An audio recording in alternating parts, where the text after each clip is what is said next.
that we have been conducting since last few months. That is meeting through this.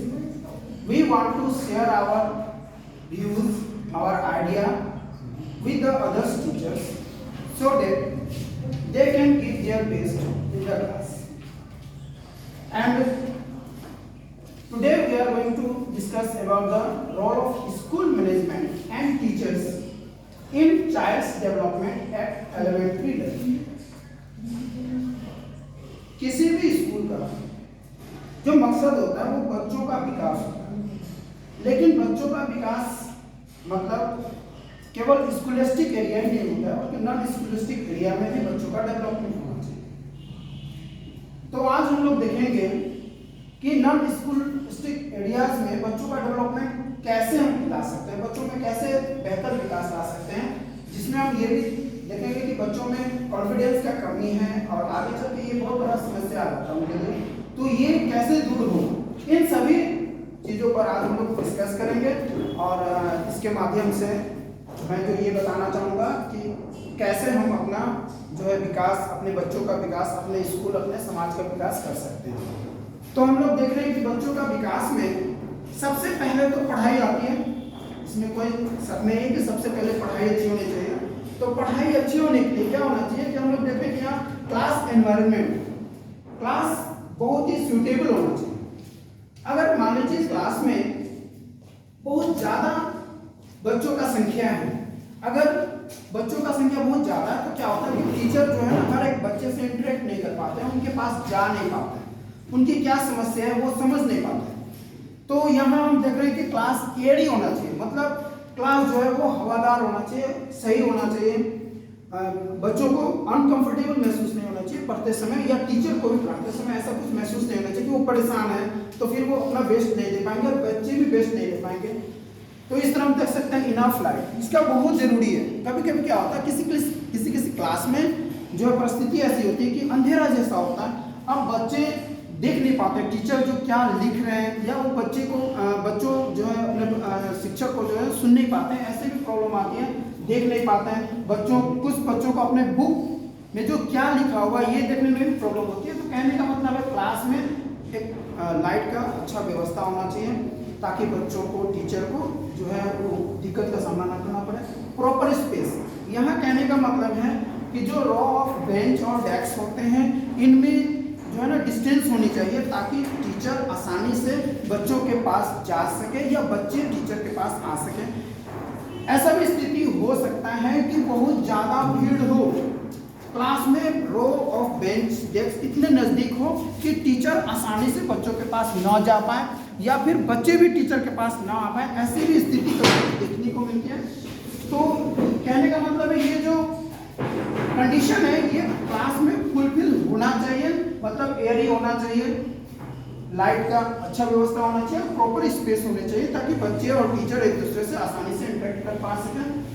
अब हम देख रहे हैं कि जब पढ़ाई की बात होती है तो बुक ये बहुत बड़ा रोल अदा करता है। बुक हम कैसे बुक बच्चों को पढ़ा रहे हैं इस पर डिपेंड करता है कि बच्चे कितना ग्रास्प करेंगे, वो कितना सीख पाएंगे। तो यहाँ हम देख रहे हैं सुटेबल टेक्स्ट बुक, तो ये टेक्स्ट बुक और एक रेफरेंस बुक होता है।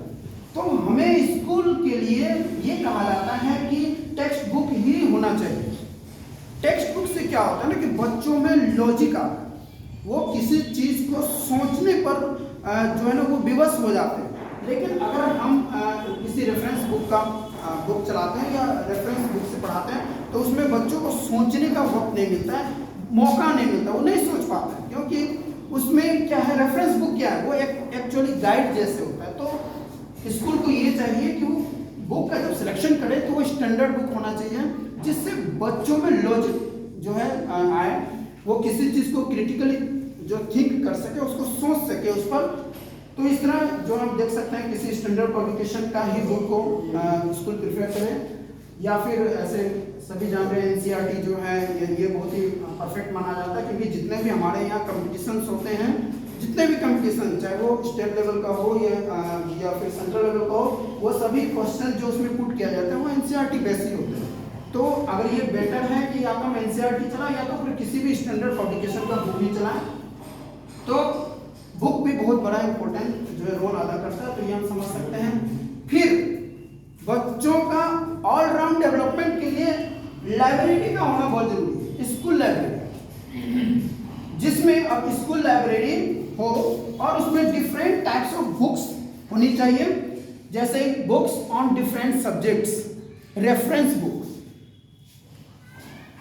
ताकि टीचर्स भी और बच्चे भी किसी पॉइंट को अगर वो क्लियर होना चाहते हैं जो उन्होंने क्लास में पढ़ाया या बच्चों ने पढ़ा, तो रेफरेंस बुक होना चाहिए ताकि वो उस पर डिटेल में जा सके या उसको किसी और ढंग से समझ सके। तो इसके लिए जो है डिफरेंट सब्जेक्ट्स पर जो बुक होनी चाहिए। इसके बाद स्टोरी बुक्स होनी चाहिए, न्यूज़पेपर होनी चाहिए, मैगजीन्स होनी चाहिए। बहुत सारे मैगजीन्स आते हैं जो बच्चों के लिए होता है, डेली न्यूज़पेपर होना चाहिए ताकि टीचर्स खास करके हम कह सकते हैं कि अपडेट रह सके कि क्या हो रहा है दुनिया में, हमारे समाज में क्या हो रहा है। हम ये न्यूज़पेपर के जरिए जान सकते हैं। स्टोरी बुक्स होता है, कभी कभी क्या होता है कि बच्चे फेडअप हो जाते हैं, बहुत बोर हो जाते हैं, तो उस दौरान हम बच्चों को लाइब्रेरी में ले जाकर जो है डिफरेंट बुक्स अगर अवेलेबल है तो उन्हें ये मौका मिल सकता है, वो अपने इंटरेस्ट का बुक पढ़ सकते हैं। वो चाहे पंचतंत्र की कहानियाँ हो या कोई भी इस तरह का कहानियाँ अगर वो चाहें तो वो पढ़ सकते हैं। तो इस तरह एक बेहतर स्कूल लाइब्रेरी का होना बहुत ज़रूरी है, तो बच्चों का एक सही जो है चौमुखी विकास हो पाए। तो यहाँ हम लोग देख रहे हैं स्कूल लाइब्रेरी का एक बहुत बड़ा इंपॉर्टेंस है पढ़ाई में। इसके बाद देख रहे हैं हम लोग अवेलेबिलिटी ऑफ स्टडी मटेरियल्स। अब केवल बुक है, पेंसिल, पेन, कॉपी है, इरेजर है, शार्पनर है, ये तो होना चाहिए, तो बेसिक हुआ। इसके अलावा चार्ट्स होने चाहिए, खास करके जो प्राइमरी लेवल का जो क्लासेस हैं उनमें चार्ट्स होना चाहिए। चार्ट मतलब फ्रूट्स चार्ट हुआ, एनिमल चार्ट्स हुआ, इस तरह जो है मल्टीप्लिकेशन चार्ट्स आता है, या फिर मैप से रिलेटेड चार्ट्स होते हैं, वर्ल्ड मैप, इंडिया मैप। तो इस तरह क्लासेस में लगे होने चाहिए ताकि टीचर जब पढ़ा रहे हैं तो वो अपने सब्जेक्ट के अनुसार वो चार्ट को जो है इंडिकेट कर सकते हैं कि हाँ चलो बच्चों ये वाइल्ड लाइफ है, या यहाँ पर हम डोमेस्टिक एनिमल के बारे में देख रहे हैं, या कोई सब्जेक्ट मान लीजिए SST पढ़ रहा है तो वो बता सकता है कि देखो ये इंडिया में है, यहाँ बिहार है, यहाँ पे। तो ये क्लास में ऑलरेडी अवेलेबल होने चाहिए। ग्लोब्स होनी चाहिए ताकि किसी टीचर को पढ़ाते समय अगर उसको लग रहा है कि बच्चों को समझ में नहीं आ रहा है रोटेशन कैसे है, रिवोल्यूशन कैसे है ना, अर्थ का इंक्लिनेशन कैसे है, तो ये हम ग्लोब्स के जरिए आसानी से समझा सकते हैं। तो ये सब होनी चाहिए।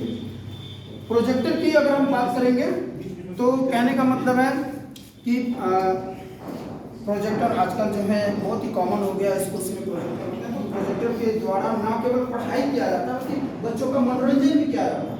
जैसे अगर बहुत छोटे बच्चे हैं और वो मान लीजिए किसी वजह से वो उनको इंटरेस्ट नहीं जग रहा है पढ़ने पर, कई बार ऐसा होता है कि आप देख रहे हैं कि आज का माहौल सही नहीं है, हम नहीं ये कर रहे हैं, तो अगर स्कूल में अगर प्रोजेक्टर्स हैं तो उनको हम कुछ कार्टून दिखा के या उसी के माध्यम से उनको पढ़ा सकते हैं। वाइल्ड लाइफ हम रटवाते हैं, लायन, टाइगर, घोड़ो मारते हैं, उसको नहीं, वो नहीं याद कर पाता। तो उस दौरान अगर आपके स्कूल में प्रोजेक्टर है तो आप उसको पिक्चर दिखाएगा तो जल्दी कैच करेगा, क्योंकि हम लोग किसी चीज़ को फिजिकली जल्दी सीखते हैं। तो इस तरह हम देख सकते हैं डिजिटल ब्लैक बोर्ड, ये तो आज का बहुत ही जो है हम कह सकते हैं कि इम्पोर्टेंट है आज के दुनिया में। क्यों? क्योंकि इसके माध्यम से हम काम को जो है ना परफेक्ट और बहुत ही इंटरेस्टिंग ढंग से लोगों को बच्चों को बता सकते हैं। तो इसका भी एक बहुत इंपॉर्टेंस है। तो कहने का मतलब है मटेरियल होनी चाहिए तो ही बच्चों का सही डेवलपमेंट हो सकता है ना, नहीं तो थियोरेटिकली ये जो है वो जो है केवल कहने की बातें हो जाएंगी। तो कहने का मतलब ये अवेलेबिलिटी होनी चाहिए। इसके बाद डेवलपमेंट में हम देख सकते हैं अरेंजमेंट ऑफ साइंस एग्जीबिशन, ये स्कूल में समय समय पर होनी चाहिए, है ना। डेवलपमेंट के लिए जरूरी है कि साइंस एग्जीबिशन होनी चाहिए। इससे क्या होता है कि बच्चों में कॉन्फिडेंस आएगा। साइंस एग्जीबिशन से क्या होगा कि बच्चों में कॉन्फिडेंस आएगा। तो समय समय पर साइंस एग्जीबिशन का आयोजन होना चाहिए, जिसमें हम कह सकते हैं कि arrangement of cultural programme, at least special day, 15 अगस्त हुआ, 26 जनवरी हुआ, इस तरह का जो स्पेशल डे है उसमें हम कल्चरल प्रोग्राम को अरेंज कर सकते हैं। इससे भी हम बहुत कुछ बच्चों को सिखा सकते हैं। जैसे एक तो होगा कि उनमें जो इंटरेस्ट है, उनमें जो कला है वो सामने डेवलप होके आएगा, हमारे सामने उनको मौका मिलेगा उनके अंदर जो आर्ट है वो दिखाने का। फिर उसके माध्यम से हम अपने दूसरे बच्चों को कल्चर, संस्कृति की ज्ञान भी दे सकते हैं कि हमारा कल्चर क्या है। तो ये भी होना जरूरी है। फिर हम लोग देख रहे हैं conducting inter school competition in different areas. School management को चाहिए कि अपने लोकल में जो दूसरे स्कूल्स हैं उनसे वो बात करें और उनके बच्चे और अपने जो भी स्कूल है उनके दोनों बच्चों के बीच में कोई कंपटीशन हो, कभी क्रिकेट मैच हो सकता है, फुटबॉल मैच हो सकता है, हॉकी हो सकता है, या फिर इस तरह जो है दूसरे कोई भी कंपटीशन है जैसे हम लोग देखते हैं कि बच्चों को क्विज करवाया जा सकता है, स्पोर्ट्स का खेल हो सकता है, बच्चों के बीच में डिबेट हो सकता है कि नहीं। तो इस तरह जो स्कूल्स हैं, जो लोकल एरिया में जो स्कूल्स हैं उनमें जो है कंपटीशन होना चाहिए, उनके बीच स्कूल्स के बीच हम कंपटीशन करवा के बच्चों में जो है डेवलपमेंट ला सकते हैं। इससे जो कॉन्फिडेंस बढ़ेगा। सबसे बड़ी बात है कि जब बच्चे दूसरे स्कूल के बच्चों के साथ जब कोई कंपटीशन में आते हैं, कोई खेल का कंपटीशन हो या फिर क्विज का कंपटीशन हो या डिबेट हो, तो उसमें कॉन्फिडेंस तो आएंगे, इसके अलावा भाईचारा भी डेवलपमेंट होगा, उनमें अंदर एक कॉन्फिडेंस भी आएगा, डेवलपमेंट ऑफ जो ब्रदरहुड होगा, और इस तरह हम देखते हैं कि बच्चों का सही विकास होगा। अंत में हम ये समझ सकते हैं कि जो हम बच्चों को मदद कर सकते हैं उनका कॉन्फिडेंस लेवल को हाई करने में, तो ये भी टीचर्स या मैनेजमेंट की तरफ से होना चाहिए कि हम कैसे क्या करें, मैं एकदम सेल्फ डिपेंडेंट, वो खुद पर निर्भर है। इसके लिए हम क्या कर सकते हैं, तो हम गाइड करेंगे बच्चों को, जो है गाइड करना चाहिए। अब हर कदम पर हम उनके साथ ना हो बल्कि उनको हम गाइड करें और दूर से नजर रखें।